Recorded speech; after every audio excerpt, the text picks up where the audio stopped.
3 things Tesla needs to improve with full self-driving. As Tesla plans to release full self-driving version 14 this week after CEO Elon Musk detailed a short delay in its rollout. There are several things that continue to plague what are extremely well-done drives by the suite. Tesla full self-driving has truly revolutionized the way I travel, and I use it for the majority of my driving. However, it does a few things really poorly, and these issues are consistent across many drives, not just one. Tesla full self-driving impressions after 3 weeks of ownership. Musk has called FSD V14 sentient and hinted that it would demonstrate drastic improvements from V13. The current version is very good, and it commonly performs some of the more difficult driving tasks well. I have found that it does simple yet crucial things somewhat poorly. These are the 3 things I'd like to see Tesla full self-driving V14 improve: navigation, routing, and logical departure. My biggest complaint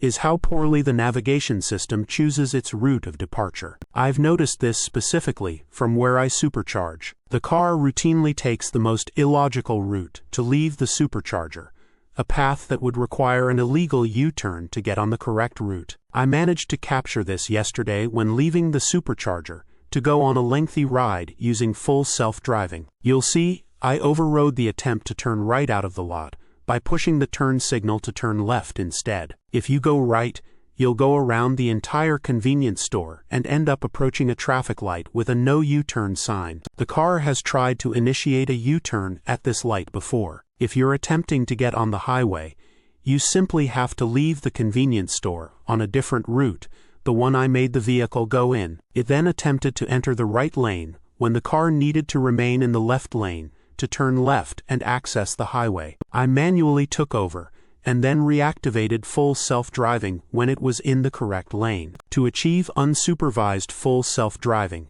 such as navigating out of a parking lot and taking the logical route, while also avoiding illegal maneuvers, is incredibly crucial. Too much time in the left lane on the highway. It is illegal to cruise in the left lane on highways in all 50 USA states, although certain states enforce it more than others. Colorado, for example, has a law that makes it illegal to drive in the left lane on highways with a speed limit of 65 miles per hour or greater unless you are passing. In Florida, it is generally prohibited to use the left lane unless you are passing a slower vehicle. In Pennsylvania, where I live, cruising in the left lane is illegal on limited-access highways with 2 or more lanes. Left lanes are designed for passing, while right lanes are intended for cruising. Full self-driving, especially on the hurry drive mode, which drives most realistically, cruises in the left lane, making it in violation of these cruising laws. There are many instances when it has a drastic amount of space between cars in the right lane,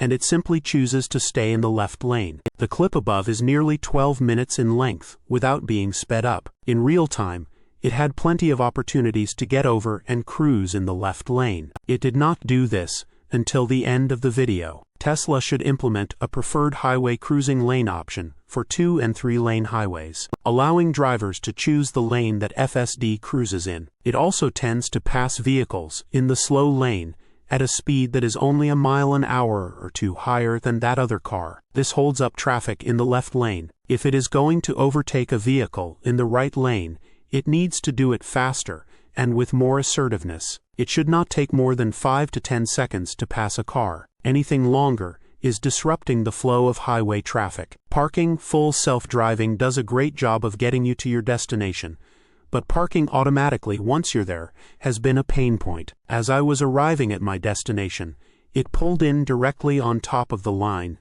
separating 2 parking spots. It does this frequently when I arrive at my house as well. Here is what it looked like yesterday. Parking is one of the easier tasks full self-driving performs, and AutoPark does extremely well when the driver manually chooses the spot. I use AutoPark on an almost daily basis. However, if I do not assist the vehicle in choosing a spot, its performance pulling into spaces is pretty lackluster. With a lot of hype surrounding version 14, Tesla has built up considerable anticipation among owners who want to see FSD perform the easy tasks well. As of now, I believe it does the harder things better than the easy things. Source: reposted and summarized from Joey Klender at teslarati.